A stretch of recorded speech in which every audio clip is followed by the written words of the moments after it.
Have you ever noticed that when someone doesn't text back, your mind starts creating stories? Maybe you check your phone repeatedly.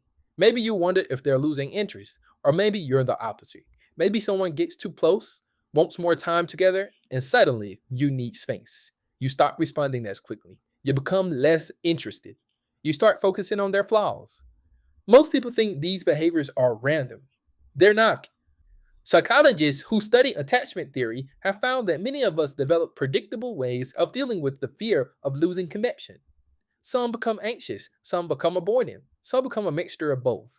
But there's another fascinating observation. Author James Redfield describes something called control dramas, patterns people unconsciously use to gain attention, certainty, safety, or influence when they feel disconnected.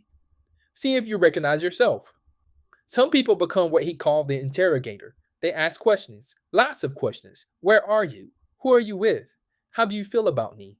On the surface, it looks like curiosity. Underneath, it may be fear, the fear of not knowing where you stand, the fear of abandonment.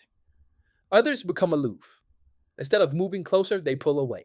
They need space. They become harder to reach. They make others pursue them. The hidden fear isn't abandonment, it's vulnerability. It's the fear that getting too close means getting hurt. Then there are people who become intimidators. They criticize, control, dominate, appear strong. But underneath that strength is often a fear of powerlessness, a belief that if they are not in control, they'll be overwhelmed. And finally, some people fall into what is called poor me pattern. They receive attention through struggle, through being rescued, through being the one who always seems to have a problem.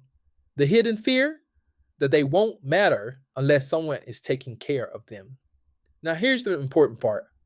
Most of us aren't just one. We move between them. You might interrogate in dating, become aloof with family, act intimidating at work, and fall into poor me with friends. The behavior changes, but the fear underneath remains. And that's where growth begins because healing doesn't start when you fix the behavior. Healing starts when you recognize the fear. The next time you find yourself overthinking, pulling away, controlling, criticizing, or seeking reassurance, pause and ask yourself one question. What am I afraid may happen right now? Because beneath the pattern may be fear. Beneath the fear is the need. And when you learn to meet that need consciously, you may stop the control drama for connection. You start creating real connection.